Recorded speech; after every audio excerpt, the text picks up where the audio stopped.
Para junio de 1914, Villa era ya una leyenda viva.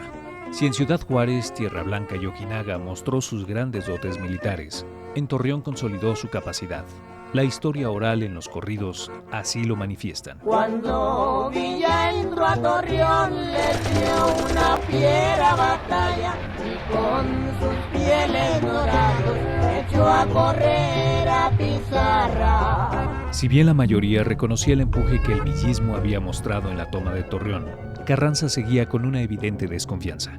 El jefe del constitucionalismo tenía claro que a Villa había que mantenerlo al margen. ¿Acaso el flamante general norteño significaba una incómoda sombra para Carranza? ¿O sería que éste lo consideraba un peligro para su proyecto de nación? Bajo este panorama, y como sucediera en el siglo XIX, el país sufrió una invasión por parte de las fuerzas norteamericanas. Aguascalientes TV presenta una producción de Radio y Televisión de Aguascalientes. La Convención de Aguascalientes, de las armas a las normas.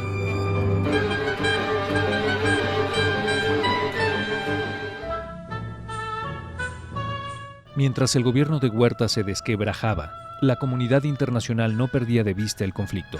Más aún, los Estados Unidos acechaban las fronteras. De suyo, los intereses norteamericanos jugaban un papel fundamental en los acontecimientos políticos del país.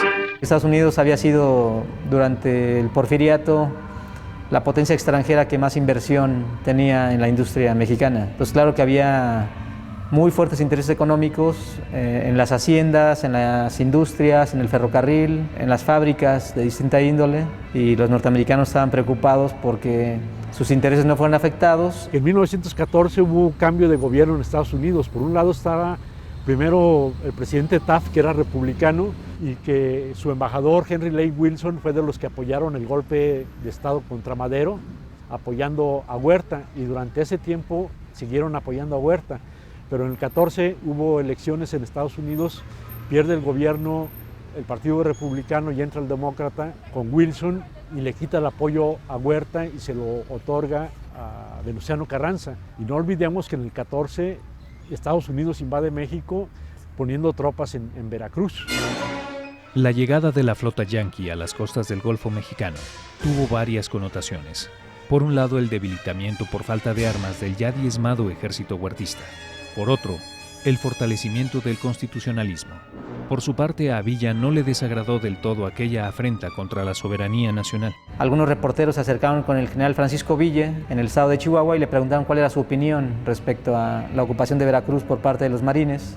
Y muy a la ligera le dijo que le parecía bien, que si eso apoyaba el derrocamiento del régimen de Huerta, entonces Villa pensaba que no había ningún problema. Huerta trata de apoyarse en esa situación solicitando que el pueblo de México se levante en armas contra Estados Unidos. Los que se alistaron en el ejército no fueron llevados al estado de Veracruz, sino que los mandaron al norte del país a luchar contra los revolucionarios. Pero también Venustiano Carranza lucha contra la invasión norteamericana, pero sin descuidar la lucha revolucionaria que sigue en México, ¿no?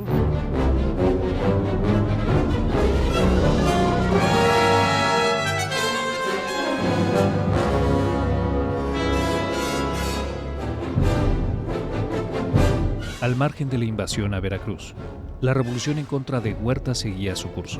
Entre mayo y junio de 1914, con tres alas bien definidas, el constitucionalismo avanzaba con el claro objetivo de llegar a la capital del país.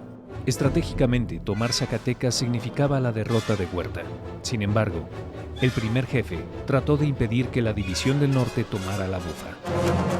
El objetivo de Villa era avanzar rápidamente, tomar Zacatecas y de ahí seguirse hasta el centro de México.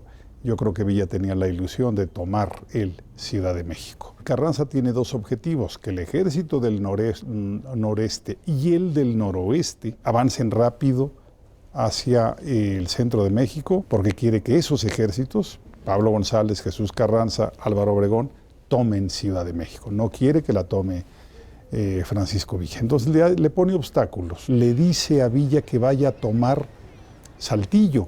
Lo que quiere Carranza es dividir a Villa, en el sentido de que parte de sus fuerzas se vayan a Saltillo y parte colaboren con Pánfilo Natera. En ese cuidado que tuvo Carranza de no darle demasiado poderío a Villa, le indicó primero que ayudara a Natera y a Arrieta, que estaban tratando de tomar Zacatecas. Le solicita que envía 3,000 soldados, al día siguiente le dice 5,000, y él insiste en llevar a toda la división del norte. Después de la toma de Torreón, del triángulo famoso de Torreón, Gómez Palacio y Lerdo, con la contundencia con lo que lo hizo la división del norte, lo que menos puede generar en Carranza es la duda sobre el potencial militar de la división del norte. Al contrario, lo sabe muy bien. Lo que no encaja es cómo, sabiendo esta capacidad de movilización y de combate, trata de dar una idea absurda que es subordinar la división del norte a un general de medio pelo, habrá que decirlo así, hecho también en la brega, que es Pánfilo Natera. Pánfilo Natera había fracasado en su intento de tomar Zacatecas, no tenía esa capacidad, y Villa toma una decisión: no dividir sus fuerzas, sino lanzar a toda la división del norte para tomar Zacatecas. Comunicados intercambiados entre Francisco Villa y Venustiano Carranza, 12 de junio de 1914. ¿Quién le ordenó a estos hombres que fueran a meterse a lo barrido sin tener seguridad del éxito completo, sabiendo ustedes y ellos que yo dispongo de todos los elementos necesarios para conseguir bien ese triunfo? Le digo, señor general, que este no es el momento de afear a dichos jefes por su impulso de ir a tomar Zacatecas. Ahora dígame usted, señor, si ha de ser deber mío tomar plazas para que otros entren a ellas y las consideren conquistadas suyas y manden allí. ¿Procederá usted a despachar la ayuda conforme le ordeno? Ahora, si usted cree que yo estorbe a la división del norte, estoy resuelto a retirarme del mando. Sírvame decirme a quién le entrego. Llega un momento en que Villa le presenta su renuncia al señor Carranza en función de que no acordaban puntos comunes. Trata de que se nombren a otros generales, es decir, a otro de los generales al mando de la división, y los generales apoyan a Villa, y ahí se sienta un antecedente que luego va a tener repercusiones importantes. Hay una diferencia ya muy marcada, muy notoria entre la división del norte y el ejército encabezado por Venustiano Carranza, y parece que se van a enfrentar. Tan es así que Villa estuvo a punto de salir hacia Saltillo a atacar a Carranza y a su gente. Lo pararon los generales, entre otros Roque González Garza. No creyó conveniente que se desangraran gente del mismo grupo, del grupo constitucionalista, porque hasta todavía Zacatecas, Villa era constitucionalista y seguía la orden de Carranza, pero no mucho. Se le insubordinó y atacó Zacatecas. La división del norte avanzó rumbo a Zacatecas. Un buen número de trenes ocuparon kilómetros de línea férrea. Se dice que de sus entrañas bajaron entre 15 y 17,000 hombres. Hoy, un histórico punto aún lo recuerda. Estamos en el kilómetro 722, lo cual indica que de aquí hacia el sur hay 722 kilómetros hasta la Ciudad de México. En este emplazamiento fue donde entre los días 17 y 19 de junio de 1914 fueron estacionándose los trenes de la División del Norte, en la víspera de la toma de Zacatecas.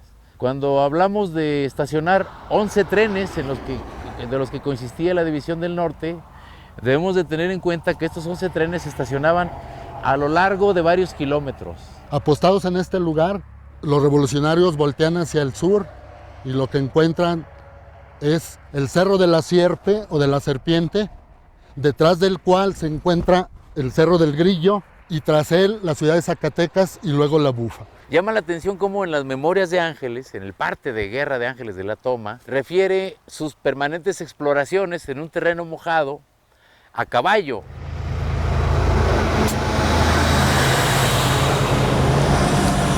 Esta toma es propicia para entender las dimensiones que a nivel ferroviario tomaba un ejército tan grande como el de la División del Norte.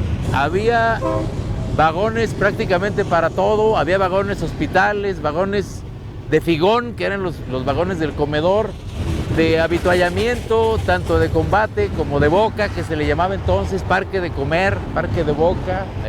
Los caballos viajaban en el interior de los vagones, combatientes, vivanderas, es decir, grupos de mujeres que se dedicaban a dar de comer a los combatientes sin tener ninguna relación con ellas, era su negocio. Y desde luego las soldaderas, porque el ejército de la División del Norte, según consta en las crónicas que tenemos, era un ejército de familias, donde estaba un soldado, estaba su mujer, estaban varios hijos, a veces hasta la suegra, y esto nos revela cómo este ejército cargaba con parte de la cultura del norte de México y viajaba de esa manera, ¿no?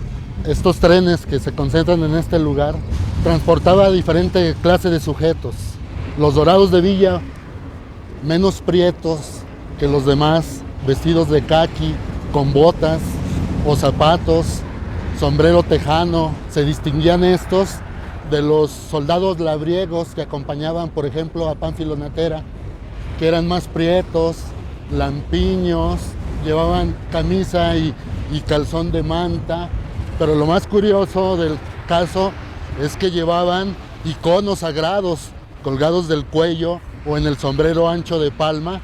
Se podían ver imágenes del Santo Niño de Atocha, de la Virgen de Guadalupe, pero acompañadas por imágenes no sagradas como la foto de Madero, la del propio Carranza y demás. Simplemente asomándonos a un vagón podemos entender que es un mundo en sí mismo, es un espacio en donde puede armarse un hospital y hasta un quirófano. No estamos hablando de un hospital totalmente acabado, aunque se llamaban vagones hospitales, y a este mismo vagón podrían agregarse otros con la misma función sanitaria. Esa era una actividad clave, la cuestión sanitaria, en un ejército moderno, que obviamente como un ejército en campaña lo que más produce son muertos o heridos. Normalmente más los segundos, más heridos que muertos.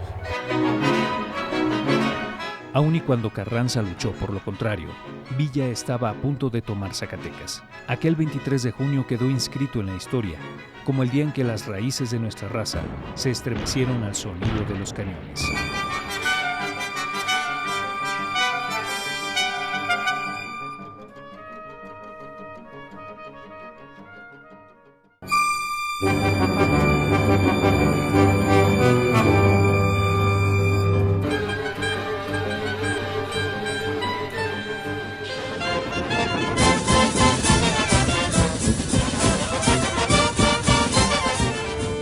Zacatecas está enclavada entre cerros. Para lograr tomarla, en 1914 Felipe Ángeles utilizó el cerro de Betagrande. Desde allí pudo observar la Bufa y el Grillo, pero sobre todo a los ejércitos federales. Estamos en el Cerro Alto de Betagrande, una de las zonas más altas, no solo de esta serranía, sino del estado de Zacatecas. Lo más alto. Es decir, estamos en un terreno más o menos a 2.700 metros de altura. Sobre el nivel del mar. Sobre el nivel del mar. Lo que estamos viendo aquí es justamente otra parte del escenario de la guerra, del teatro de la guerra, ¿verdad? Que tiene, desde donde estamos observando, puntos de referencia claves, ¿verdad? Esta batalla se trata de conquistar las cumbres, se combate en las cumbres y por las cumbres. Esto nos revela cómo el combate no fue en la ciudad, no tenía caso estar en la barranca, ¿no? Ángeles llega aquí el día 19, es decir, tiene apenas 4 días para reconocer el terreno y plantearse un ataque artístico, técnico, del arte militar. Estamos viendo una ciudad de Zacatecas con una importante guarnición federal que llegó a tener casi 23,000 hombres y un ejército revolucionario del norte que junto con Natera llegaron a ser 22,000 efectivos. Nada más imaginar 20,000 personas. En una ciudad de 30,000. Y 20,000 defensores.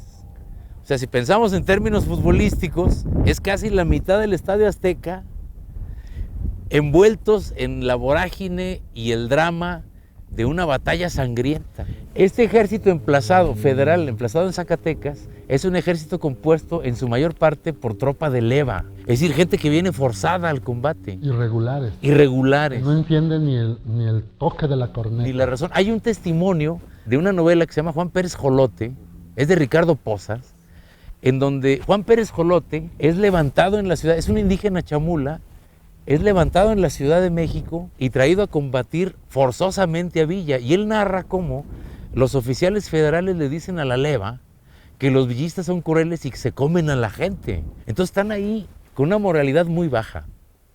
En contrapeso de este ejército defensor, hay que entender la moralidad del ejército invicto de la División del Norte, es decir, no ha perdido una sola batalla. Con la capital minera justo en el sur, tanto Ángeles como el propio Villa analizaron el escenario. El primero echó mano de todo su bagaje militar. Por su parte, el Centauro del Norte dispuso su hasta entonces invencible división. Zacatecas pronto encontraría su destino. La ciudad estaba sitiada básicamente desde 3 puntos, desde el norte, noreste y noroeste, de más o menos 20,000 combatientes. De cada lado. De cada lado. Más de la mitad atacaron Zacatecas por el norte. La gran acometida fue del norte. De esta parte, de claro. Esta parte. Los federales esperaban que entraran por el sur. ¿Por aquel lado? Por aquel lado. Entonces la sorpresa fue que fue por el norte, ¿verdad? Fue acordado por Villa que la batalla empezaría en punto de las 10 de la mañana.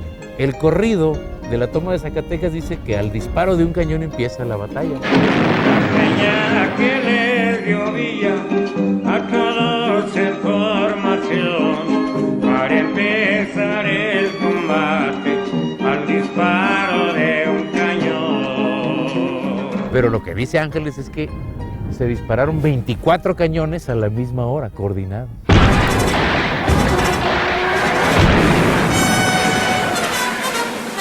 Poniéndose en los zapatos del ejército federal, de su infantería, de leva, ¿qué sentirían al escuchar el estruendo de los cañones, Lalo? O sea, con miedo, pensando que los villistas se los van a tragar. Y con ese cañonazo inaugurando la batalla debe haber sido para que el alma realmente se les bajara a los talones. Si bien las batallas del norte, en Torreón, en la zona lagunera, llevaron casi un mes, la toma de Zacatecas se hizo en una jornada laboral, porque a las 10, al disparo de 24 cañones, inicia el combate y a las 6 de la tarde está totalmente derrotada la fuerza federal. Esta es la panorámica estrictamente villista en esto. Creo que ahora, desde la Bufa, veremos la panorámica de los federales. Con la posición bien definida en el Cerro de la Bufa, el ejército federal podía visualizar el potencial de los revolucionarios, pero también contaba con la posibilidad de ejercer la acción del cañón, sobre todo al ver cómo desde muchos puntos se podía acceder al emblemático cerro. Creo que esta perspectiva nos da una idea bastante clara de cómo fue el inicio y el desarrollo posterior de la conquista de cada cerro, de cada loma. Al momento que la División del Norte tomaba una de las crestas, una de las cumbres, izaban de inmediato su bandera tricolor y fueron ganando así el espacio de la confrontación. Sabemos que hubo pocos combates efectivamente al interior de la ciudad, sobre todo acercándose a la derrota, cuando los soldados federales huyen del Cerro de la Bufa y del Cerro del Grillo a refugiarse en la ciudad. Ángeles refiere muy bien este episodio de que a partir de las 5 de la tarde, 4 o 5 de la tarde, desde la posición de privilegio que tenía el general Ángeles desde el Cerro del Grillo, podía observar cómo una hilera de puntos negros, primero dispersos y después en auténtica procesión, descendían del Cerro de la Bufa buscando la protección que ilusoriamente les daría la ciudad. Efectivamente, la batalla se dio en las cumbres más que en la ciudad. Esto explica que haya habido pocos desastres, digamos, en la morfología de la ciudad, en su fisis. Un artillero, una artillería del nivel de la que manejaba Felipe Ángeles, no le costaba en absoluto nada haber volado un templo, la catedral misma, no le costaba nada, pero tal parece que fue respetada la ciudad. La batalla de Zacatecas, dirigida por un maestro de la artillería, pues no iba a desperdiciar parque, destruyendo inútilmente partes de la ciudad, ¿no? Esa es la explicación. Por ejemplo, sabemos de la destrucción de la antigua Caja Real, que algunos atribuyen a las fuerzas federales y otros a los Los historiadores reaccionarios, digamos, mochos, todos le echan la culpa a Villa. Cuando Villa era un angelito, jefe, tú y yo lo sabemos.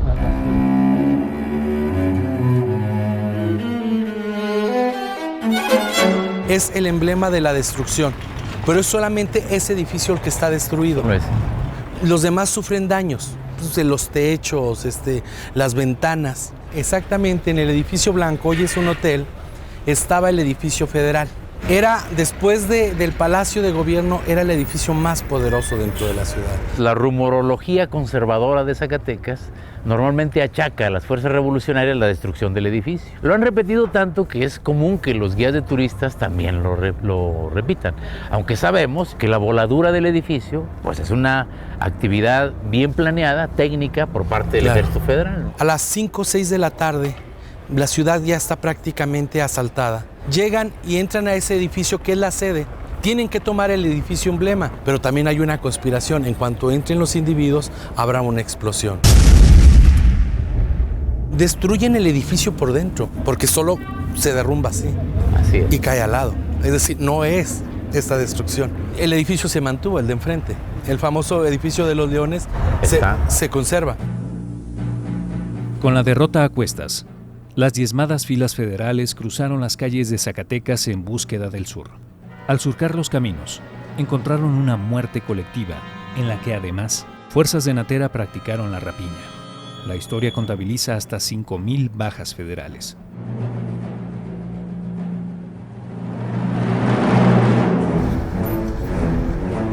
Tras la cruel batalla, la sociedad siguió su diario vivir. Mercados y comercios dieron un servicio regular. Incluso algunos cines y teatros ofrecieron funciones a beneficio de la Cruz Roja. Cantinas afamadas como la de las 15 letras siguieron con las puertas abiertas. Hay antecedente documental de la larga vida de esta cantina y nos remiten este tipo de documentos a la vida alcohólica del Zacatecas, en donde el alcohol se convierte en un medio de ingresos fiscales extraordinario para cualquier gobierno, especialmente los municipales. Ningún programa revolucionario, aunque Villa no bebiera, plantea el combate al alcoholismo. No hubo por qué cerrar la llave con la toma de Zacatecas. No, puede que se haya cerrado el día 22, pero no hay un toque de queda y no hay una prohibición de la venta de alcohol. Si el jefe es abstemio, es temperante, si Villa no bebe ni fuma, y además en el contexto militar debe esperar y exigir, como lo hizo, que nadie bebiera en la División del Norte. Pero no se puede detener un hábito de esas magnitudes. Los médicos de la Brigada Sanitaria de la División del Norte ponen en sus memorias que quienes llegaban cargando un herido, llegaban con un tufo a tequila terrible cuando llegaban de la línea de fuego. Y el mismo herido, el muerto, apestaba tequila por todos lados, ¿no? Claro. Es decir, que se daban una idea del combate, echarse un tequila, entre comillas, muy bien subrayadas, para darse valor, ¿verdad? Pero nos habla de cómo no se cayó la estructura social de Zacatecas. Para bien o para mal, su comercio, su crisis, su abundancia prevaleció. Por eso a lo mejor se le llama siglo de un día a esa batalla, y cómo ni el cine, al igual que en la Ciudad de México, se suspendió. Cuando la toma de Torreón, describen las mismas crónicas que es una eterna pachanga, es decir, una vida mercantil tomado Torreón que no se suspende, y por la noche una farra interminable. Zacatecas no tuvo por qué haber sido diferente, ¿no? Después de asimilar la victoria en Zacatecas, Ángeles sugirió con claridad el avance hacia Aguascalientes. El gran militar sabía que era fundamental no parar hasta llegar a la capital del país. Aún más, sabía que Pablo González Garza y Álvaro Obregón tenían el mismo objetivo. De manera tajante y quizá inexplicable, Villa ordenó el regreso a Torreón. La fuerza, el ejército revolucionario más grande y poderoso que ha habido en la historia de América Latina, se detiene en Zacatecas y no avanza. En algunos comentarios que después escribió Felipe Ángeles, él va escribiendo en el vagón, dice: oyendo el triste sonido de las ruedas sobre la vía. Adolfo Gili dice que ese triste sonido es la tristeza que tenía Ángeles por haber recibido la orden de regresar a Torreón. Ese Ángeles que sin duda se veía como presidente. Sí. En su fuero más interno, pues, ¿no? Sabedor de que el momento culminante, el momento cimero de fuerza, de entusiasmo, de altura moral de la División del Norte, estaba después de la toma de Zacatecas. Con esa fuerza hubieran llegado a tomar México con la mano en la cintura. ¿Cuál es la razón de no avanzar, tomar Aguascalientes, tomar México? Realmente ya no había ninguna fuerza resistente, ¿eh? Lo que ocurre en términos estratégicos, sí, avanza Villa y va dejando el norte solo. Es decir, se va quedando desprotegido. En cambio, la visión de Ángeles es, si avanzas más, te emparejas con Obregón. Pero entonces ya no lucharías con la Ciudad de México, tendrías que luchar en esta carrera con uno de tus pares, que es Álvaro Obregón. El perfumado. Y todavía con 2 brazos. Hoy, a los pies de la Bufa, se erigen sendos monumentos a Villa, Ángeles y Natera. Su gallarda posición recuerda que estos revolucionarios finalmente rompieron la columna vertebral del huertismo. Sin embargo, en aquellos días, Carranza consideró la victoria villista como una insubordinación, una nefasta acción de desacato. Lo anterior abrió más la brecha entre estos dos personajes. El tigre estaba más suelto que nunca, y por ello, a cada instante, era vital la realización de una convención.